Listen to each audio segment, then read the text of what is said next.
Hey guys, welcome to PM Pathshala. Guys, आज हम लेकर आए हैं आपके सामने विजन मैगजीन है गाइस, मंथली मैगजीन दिसंबर 2023 की। सिक्योरिटी के गाइस हमने सारे आर्टिकल्स कंप्लीट कर लिए थे। Let's complete shorts part of the security portion, उसके बाद एनवायरनमेंट शुरू कर देंगे हम। गाइस, इसका पहला ही टॉपिक है, क्योंकि देखो हम ना शॉर्ट्स को भी छोड़ नहीं सकते। आपको बिल्कुल भी ऐसा सोचने की जरूरत नहीं है, बिकॉज एक एक शॉर्ट भी कुछ बड़ी इंपॉर्टेंट इन्फॉर्मेशन किया जाता है और प्रीलिम्स हमारे एकदम सामने है। तो we have to be very focused nowadays, ठीक है। तो पहला ही न्यूज़ है, इसमें हम बात करने जा रहे हैं extremism through use of your internet technologies.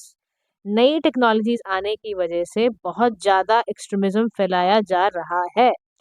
India ने अभी recently guys anti terrorism meeting करी शंघाई कोऑपरेशन ऑर्गेनाइजेशन एससीओ में। कहाँ पर करी, कहाँ ये ऑर्गेनाइजेशन 2001 में आई।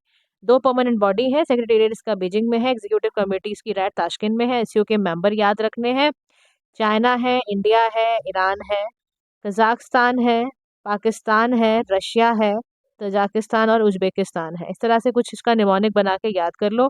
ये आपकी जितनी भी कंट्रीज हैं, 9 कंट्रीज इसका पार्ट है, ये ध्यान रखना। अच्छा, इंडिया ने जब ये समिट करा और बेसिकली इस मीटिंग को अटेंड करा, तो इंडिया का जो नेशनल सिक्योरिटी सेक्रेटेरिएट था उसने जॉइंट एक्सरसाइज करने को बोला रीजनल एंटी टेररिस्ट स्ट्रक्चर के साथ, ठीक है, जिसका काम ही है कि टेररिज्म को एक्सट्रीम लेवल से बचाना और रिस्ट्रिक्ट करना कि नई टेक्नोलॉजीज का इस्तेमाल इन चीज़ों के लिए ना हो। अब एक ऑर्गन पार्ट आया है इसका, रैट्स। रैट्स क्या है? Regional anti terrorist structure. Headquarters इसके ताशकंद उज्बेकिस्तान में है। परमानेंट ऑर्गन है आपके शंघाई कोऑपरेशन ऑर्गेनाइजेशन का। इसका काम ही है मेंबर स्टेट को टेररिज्म से बचाना, सेपरेटिज्म से बचाना, कोई एक्सट्रीम भाव से, एक्सट्रीम फीलिंग से बचाना। कोई एक्सट्रीम फीलिंग्स आएंगी, that creates further cyber attacks, narcotics, Arman, ये सारा कुछ प्रॉब्लम देखो करेगा। तो टेक्नोलॉजी की मदद से, जब आपको याद रखना, स्पेसिफिकली टेक्नोलॉजी की मदद से, इंटरनेट की मदद से एक्सट्रीमिस्ट क्या करते हैं, वो आपके क्रिटिकल इंफ्रास्ट्रक्चर को डिसेबल करने की कोशिश करते हैं। एग्जाम्पल के तौर पर साइबर अटैक हो गया, ड्रोन्स को आपने लगा दिया किसी स्मगलिंग करने में, नारकोटिक्स का, आर्म्स एंड एम्यूनिशन के बॉर्डर्स पर आपने प्रॉब्लम क्रिएट कर दी। डार्क वेब आपने सुना होगा, एआई इनेबल्ड टूल्स होते हैं, सॉफ्टवेयर होते हैं, फेक न्यूज़ फैलाना, ये सारे के सारे काम आपके बेसिकली कौन कर रहा होता है? ये आपके टेक्नोलॉजी की मदद से हो जाते हैं। इसीलिए कहा जाता है कि इसको अच्छे से ध्यान में रख के, टेक्नोलॉजीज को ध्यान में रख के यूज करना है। देखो, डार्क वेब कहो, डार्क नेट कहो, अल्टीमेटली आप क्या करते हो? आप आपके बेसिकली वर्ल्ड वाइड वेब जो आपका डब्ल्यू डब्ल्यू होता है, उसके सर्च इंजन को ही खराब करने की कोशिश करते हो। आप उसे ऐसे स्पेसिफिक प्रोटोकॉल लगा देते हो कि उसको इंटरप्ट करने के लिए, इनक्रिप्ट करने के लिए उसको ध्यान से खोलना पड़ेगा, और वहीं पे फिर आपका क्या हो जाता है।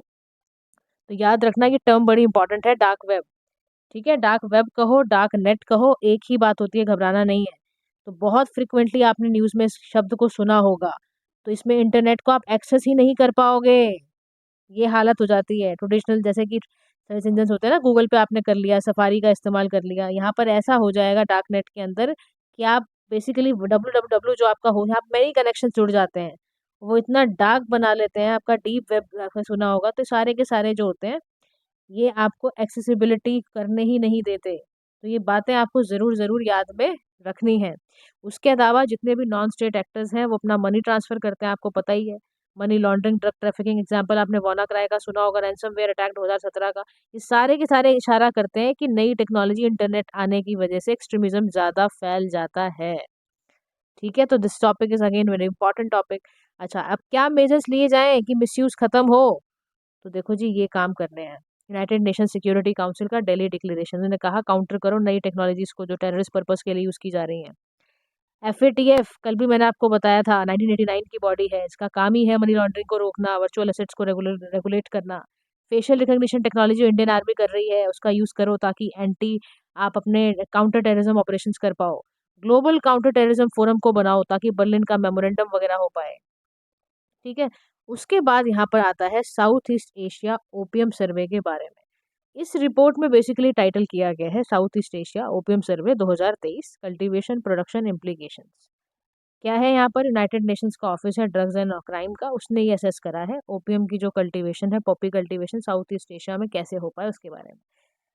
मेरी बात ध्यान से सुनो। देखो, गोल्डन ट्रायंगल होता है एक, ठीक है। गोल्डन ट्रायंगल में 3 कंट्रीज आती हैं। इनमें तीनों ही कंट्री में बहुत ही इलिसिट ओपियम का प्रोडक्शन है। अभी क्या है? ये है एमटीएल या एलटीएम कह लो, whatever you would like to say. Myanmar, Thailand, Laos Laos. ये सारी की सारी तीनों कंट्रीज है गोल्डन ट्रायंगल का पार्ट है। एक होता है गोल्डन क्रेसेंट, यहाँ पर भी ओपियम का प्रोडक्शन इलिसिट बहुत ज्यादा है। यानी कि ये क्या है, AIP कह लो इसको आप, अफगानिस्तान, ईरान, पाकिस्तान, यहाँ पर ये है। तो ध्यान रखना, दो तरह की चीजें होती हैं, गोल्डन ट्रायंगल है, गोल्डन क्रेसेंट, दोनों ही बदनाम है ओपियम के प्रोडक्शन के चक्कर में। अब यहाँ पर गोल्डन ट्रायंगल ओपियम इकोनॉमी में स्टेडी ग्रोथ देखने को मिली है। म्यांमार तो वर्ल्ड का टॉप ओपियम सोर्स बन गया है। जैसे अफगानिस्तान से डिक्लाइन होना शुरू हुआ, म्यांमार टॉप बन गया। ओपियम की बहुत खेती है यहाँ पर, और म्यांमार के बॉर्डर से वो इंडिया में घुसते हैं। तो यानी कि ड्रग ट्रैफिकिंग इंडिया के इंटरनल सिक्योरिटी और वैसे भी सिक्योरिटी को बड़ा दिक्कत कर रहा है। कह रहा क्रॉस बॉर्डर स्मगलिंग बढ़ गई है, बहुत ज्यादा नेबरिंग कंट्रीज की तरफ से ट्रैफिकिंग शुरू हो गई है। उसके बाद ऑर्गेनाइज क्राइम, वायलेंस शुरू हो गया है बहुत ज्यादा। ड्रग ट्रैफिकिंग की वजह से थ्रेट है नेशनल सिक्योरिटी में, जो रूट्स हैं use by traffickers can be use for smuggling weapons, terrorist सारे घुस घुस के आ रहे हैं। करप्शन, मनी लॉन्ड्रिंग और ज्यादा फैल रहा है, इससे आपकी इकोनॉमिक इंटीग्रिटी का असर पड़ रहा है। हेल्थ केयर बर्डन बढ़ेगा, लोग ड्रग लेंगे, कहाँ जाएंगे, कहाँ जाएंगे ड्रग के? अगर ज्यादा सिम्टम्स आने लग गए आपके पास, आपको दिक्कत होनी शुरू हो गई, तो आप हॉस्पिटल जाओगे, हॉस्पिटल का खर्चा बढ़वाओगे आप।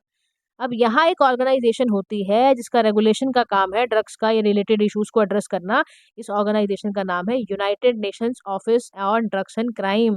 वियना में इसका हेडक्वार्टर्स है, 1997 में आई थी। इसका काम ही है ड्रग्स को रोकना, रिलेटेड इश्यूज को रोकना, ऑर्गेनाइज क्राइम को रोकना, ये सारा इसके काम है। तो हमें ये भी इसके बारे में ध्यान रखना है। नेक्स्ट टॉपिक है इंडियन ओशन नेवल सिंपोजियम के बारे में। 8th एडिशन हुआ गाइस, इसका ध्यान रखना। Republic of Korea navy welcome किया इस ऑब्जर्वर्स को भी, रेस किया इन्होंने अपनी कलेक्टिव स्ट्रेंथ को। पहले 24 मेंबर्स, 25 मेंबर्स हैं और 9 ऑब्जर्वर्स हैं। IONS यानी इंडियन ओशन नेवल सिंपोजियम जो है, was conceived by Indian navy in 2008। Voluntary initiative है, का काम है मैरीटाइम कोऑपरेशन को एनहांस करना नेवीज के अमंग। लास्ट ईयर IONS जो हुआ था, मेड इन इंडिया, आपका सारा का सारा आपका ये मैरीटाइम एक्सरसाइज IMX 22 एक हुई थी। Next topic is about zero trust authentication. देखो, in response to rising cyber attacks, जो सेंटर है उसने एक सिक्योर ईमेल सिस्टम को लगाया है 10,000 यूजर्स के लिए, ताकि क्रिटिकल मिनिस्ट्रीज, डिपार्टमेंट्स आगे जा पाए। नेशनल इंफॉर्मेटिक्स सेंटर जो है वो इस तरह से डिजाइन करा गया है, और इसी के अंदर जीरो ट्रस्ट ऑथेंटिकेशन आता है। NIC comes under ministry of information and technology and electronics के अंदर आता है। एक शब्द पढ़ा आपने, जीरो ट्रस्ट ऑथेंटिकेशन, क्या होता है? बिल्कुल आपको पता होना चाहिए, ध्यान से सुनना। साइबर सिक्योरिटी की एक अप्रोच है जिसका काम ही है सिक्योरिटी रिस्क को बचाना, क्योंकि IT सिस्टम को यूज करते समय अगर कोई सिक्योरिटी इशू आ जाए तो वो इसको बचाती है। इसीलिए ये क्या करती है, मल्टी फैक्टर ऑथेंटिकेशन कराती है, कॉन्टिन्यूस मॉनिटरिंग करती है, और ऐसा काम करती है ये कि इसको हमेशा वेरीफाइबल प्रिंसिपल पे ही काम चलता है इसका। अब जब जब इस पे, इसके थ्रू कोई चीज करोगे तो आपको बार बार ऑथेंटिकेशन लेना ही पड़ेगा। तो इसी को कहते हैं जीरो ट्रस्ट ऑथेंटिकेशन। ये कभी भी किसी पर ट्रस्ट नहीं करती है, याद रखना आप इस बात को। जीरो ट्रस्ट ऑथेंटिकेशन में क्या आता है, ये कभी भी किसी पे ट्रस्ट नहीं करते हैं, ठीक है? तो ये मिनिमाइज करते हैं, देखो इंटरनल अटैक्स ना हो जाए उसको मिनिमाइज करना, डेटा सिक्योर तरीके से आप ले पाओ, एक्सेस कर पाओ, उसके लिए होता है ये। और ये हमेशा मान के चलते हैं कि किसी को भी ट्रस्ट ग्रांट नहीं करना है, ये इस बेसिस पे चलते हैं, ठीक है? तो आपको ये दोनों बातों का याद रखना है कि अगर कभी भी जीरो ट्रस्ट ऑथेंटिकेशन से रिलेटेड कुछ आ जाए, ऐसे बहुत सारे सॉफ्टवेयर हैं गाइस जो ये करते हैं। आपको पता होगा लिनक्स है ना, ये इस पे काम करता है। कोलिडो है, कंप्लायंस, पूरा जीरो ट्रस्ट ऑथेंटिकेशन पे काम करते हैं। तो बहुत सारे ऐसे सॉफ्टवेयर जो काम कर रहे हैं, और आपको पता है हमारी जरूरत है आज की डेट की, ठीक है? Secure email system for 10,000 users, ऐसा कुछ करके दिखा रहा था कि आप साइबर अटैक्स के राइज होने से बचा सको गाइस, समझे? आगे चलते हैं हम। नेक्स्ट टॉपिक है ड्रोन्स फॉर डिफेंस। कि अब क्या होगा, ड्रोन्स का इस्तेमाल डिफेंस में। सक्सेसफुली DRDO ने टेस्ट किया है autonomous flying wing technology demonstrator का। Indigenous high speed flying wing unmanned aerial vehicles है, टेललेस फिक्स्ड विंग एयरक्राफ्ट है, जो पेलोड पे चढ़ना, फ्यूल पे चढ़ना, ये सब काम करते हैं। स्केल डाउन वर्जन है।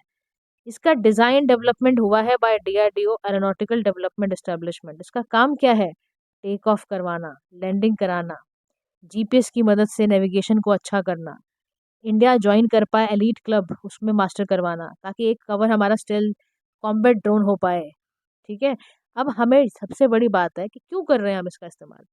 ड्रोन्स का इस्तेमाल डिफेंस में इसलिए किया जाता है ताकि इंटेलिजेंस गैदरिंग करने के लिए, एनिमी की पोजीशन को आप जान पाओ, टेरेन को आप असेस कर पाओ, मूवमेंट ट्रैक कर पाओ, इसके लिए इंटेलिजेंस गैदरिंग करना बेहद ज़रूरी है। नेक्स्ट होता है प्रिसीशन स्ट्राइक, यानी कि they are equipped with precision guiding munitions, ताकि आप उसको टारगेट एनिमी पोजीशंस की तरफ उसको ले जा सको। Next topic is search and rescue operations, यानी कि इसको लोकेट करना, रेस्क्यू करना हैजार्डस इनएक्सेसिबल एरियाज को, उसके लिए भी काम देता है। फास्टर है, अप्लाई करना इस ईजी होता है, क्योंकि इंडिया को इसमें बहुत ज़रूरत है, क्योंकि इंडिया का लॉ मेकर्स और ड्रॉन मेकर्स के बीच में जो कम्युनिकेशन गैप है ना, उसकी एक बहुत भारी समस्या हमें झेलनी पड़ जाती है। इम्पोर्ट पे बहुत डिपेंडेंट है हम, मटेरियल कुछ लेना हो हमें हर जगह डिपेंडेंट हो जाते हैं, तो ड्रोन्स की मदद से वो सॉल्व होगा। रिसर्च एंड डेवलपमेंट हमारा हमेशा इंसफिशिएंट रहता है, उसको ठीक करना है हमें। सप्लाई साइड इशू रहते हैं हमारे हमेशा।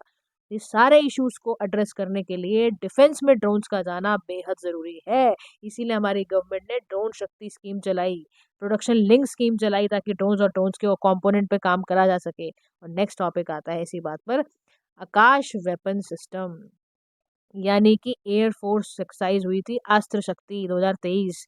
इंडिया ऐसी पहली कंट्री बन गई है जिसने 4 एरियल टारगेट्स को साइमल्टेनियसली इंगेज करते हुए सिंगल फायरिंग यूनिट तक लेकर गया है। ये कंडक्ट यूजिंग, हाँ कैसे हुआ है ये, आकाश वेपन सिस्टम का इस्तेमाल करते हुए। क्या है ये, याद रखना, short range surface to air missile system है।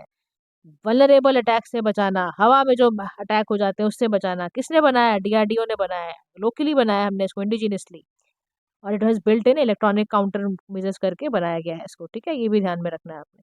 नेक्स्ट टॉपिक आता है, that is second last topic is अग्नि फर्स्ट। ट्रेनिंग हम दे रहे हैं यहाँ पे, लॉन्च कर रहे हैं अग्नि वन को, carried out successfully from APJ Abdul Kalam island of, ठीक है। तो अग्नि फर्स्ट जो है शॉर्ट रेंज बैलिस्टिक मिसाइल है, बहुत हाई प्रिसीजन सिस्टम है, 700 किलोमीटर्स का है इसका capability, range capability. Road mobile missile है, न्यूक्लियर, पहली डिप्लॉय 2007 में हुई थी। अब अग्नि के कितने वर्जन आगे, फर्स्ट टू 5 हम बनाएंगे। कौन डिजाइन और डेवलप कौन कर रहा है, डीआरडीओ कर रहा है। बिल्कुल नहीं भूलनी है ये बातें। फिर हमारी लास्ट याद रखना, विनबेक्स हुई थी, नाम से ही समझ आ रहा होगा कि वियतनाम और इंडिया के बीच की जॉइंट मिलिट्री एक्सरसाइज को हम क्या कहते हैं, विनबेक्स। तो बिल्कुल ये बातें याद रखनी है, छोटा सा क्वेश्चन आ जाए तो आपको आता हो, ठीक है। नेक्स्ट गाइज हम शुरू करने वाले हैं अपना एनवायरमेंट सेक्शन, वो हम कल करेंगे, ठीक है। Thank you so much for listening, do like share and subscribe to PM Pathshala. Have a nice day to all.